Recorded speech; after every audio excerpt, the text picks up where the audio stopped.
السلام علیکم ورحمۃ اللہ وبرکاتہ۔ فرشتوں کے ذریعے انسانوں کو کیسے آزمایا جاتا ہے؟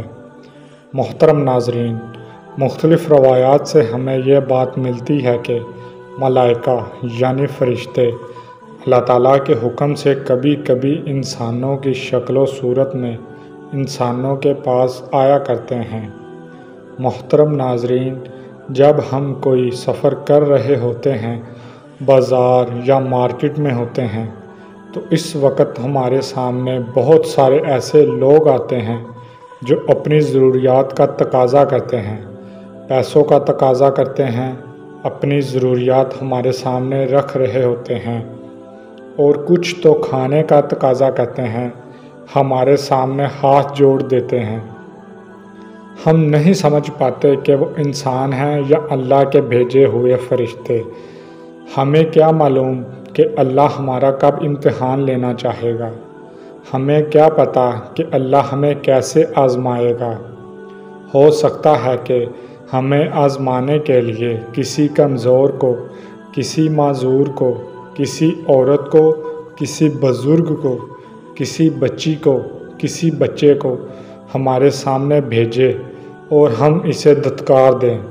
ہو سکتا ہے کہ وہ واقعی اللہ کا فرشتہ ہو یا واقعی کوئی ضرورت مند ہو جسے ہم دھتکار رہے ہوتے ہیں۔ کہیں ایسا ہو کہ ہم اپنی دنیا اور آخرت کو برباد کر بیٹھیں۔ چنانچہ کچھ روایتوں میں آیا ہے کہ حج کے موقع پر حرم کعبہ، منی اور عرفات مزدلفہ میں کچھ فرشتوں کی تعداد انسانوں کی شکل و صورت میں مختلف بھیس بنا کر آتی ہے، جو حاجیوں کے انتخاب کے لیے اللہ کی طرف سے بھیجی جاتی ہیں۔ اس لیے حجاج اکرام کو لازم ہے کہ مکہ مکرمہ، منی اور عرفات مزدلفہ اور طواف کعبہ اور زیارت مدینہ منورہ کے ہجوم میں ہوشیار رہیں کہ ہرگز کسی بھی انسان کی بے ادبی اور دل آزاری نہ ہونے پائے، اور تاجروں فقیروں سے جھگڑا تکرار نہ ہونے پائے۔ تمہیں کیا خبر یہ آدمی ہے یا آدمی کی صورت میں اللہ کے حکم سے بھیجا ہوا کوئی فرشتہ جو تمہیں دھکا دے کر یا ڈانٹ کر تمہارے حلم یا صبر کا امتحان لے رہا ہو۔ یہ وہ وقت ہوتا ہے جس سے لوگ عام طور پر ناواقف ہوتے ہیں۔ اس لیے کچھ لوگ سفر حج میں قدم قدم پر لوگوں سے جھگڑتے اور الجھتے رہتے ہیں، اور بعض اوقات دنیا اور آخرت کا شدید نقصان اور خسارہ اٹھاتے ہیں۔ لہٰذا اس نقصان سے بچنے کی بہترین تدبیر یہی ہے کہ ہر انسان کے بارے میں یہی خطرہ محسوس کرتے رہیں کہ شاید یہ کوئی فرشتہ ہو جو کوئی تاجر مزدور بزرگ کی شکل میں ہے، اور پھر اسی سوچ سے اس سے سنبھل کر اور حسن سلوک کے ساتھ بات چیت کرے، اور حتیٰ الامکان اس کو راضی رکھنے کی کوشش کرے، اور ہرگز کسی تلخ کلامی میں یا کسی جھگڑے کی نوبت نہ آنے دے، اور یہ کہ اسی میں سلامتی ہے۔ معزز ناظرین، قیامت کا دن ہوگا، سخت گرمی کا دن ہوگا، جب اللہ تعالیٰ حساب و کتاب کا معاملہ فرما رہے ہوں گے۔ ایک شخص سے فرمائیں گے کہ میں بھوکا تھا، پیاسا تھا، ننگا تھا، میں اس شخص کے پاس چل کر گیا تھا تو آپ نے مجھے پانی نہیں پلایا، مجھے کھانا نہیں کھلایا، اور اپنے کپڑوں سے میرے جسم کو نہیں ڈھکا، تو وہ عرض کرے گا، یا میرے مالک، میں تو انسان ہوں، کمزور ہوں، آپ میرے مالک ہیں، تو اس دنیا کے مالک ہیں، خالق ہیں، رازق ہیں، آپ پیاسے نہیں ہو سکتے، آپ بھوکے نہیں ہو سکتے، آپ ننگے نہیں ہو سکتے۔ تو اللہ تعالیٰ فرمائیں گے، میرا ایک بندہ غریب، مسکین، بھوکا، پیاسا، ننگا آپ کے پاس آیا تھا، آپ نے اسے دھتکار دیا، آپ نے اسے اپنے سامنے سے نکال دیا، ہٹا دیا۔ حضرت ابراہیم علیہ السلام بہت ہی مہمان نواز تھے۔ منقول ہے کہ جب تک آپ کے دسترخواں پر مہمان نہیں آ جاتے تھے، آپ ابراہیم علیہ السلام کھانا نہیں تناول کرتے تھے۔ ایک دن مہمانوں کا ایسا قافلہ آپ کے گھر اتر پڑا کہ ان مہمانوں سے آپ خوفزدہ ہو گئے۔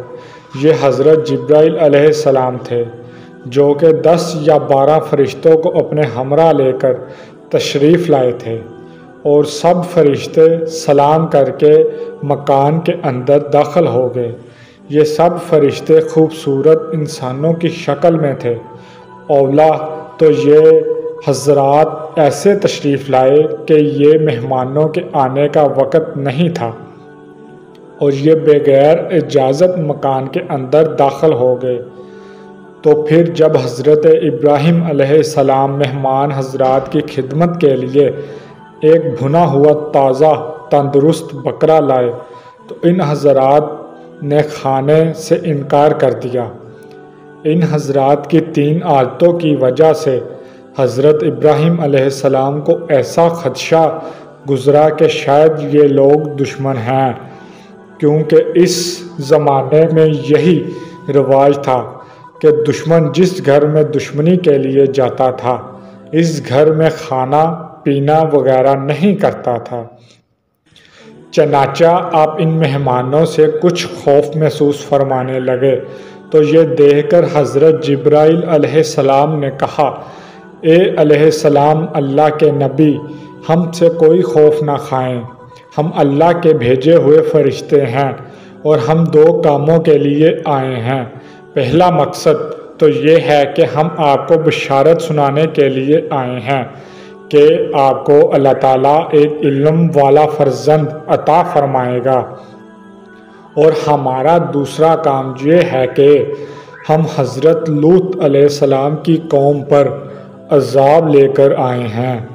فرزند کی بشارت سن کر حضرت ابراہیم علیہ السلام کی مقدس بیوی حضرت سارہ علیہ السلام چونک پڑی، کیونکہ ان کی عمر 99 برس کی ہو چکی تھی اور وہ کبھی حاملہ بھی نہیں ہوئی تھی۔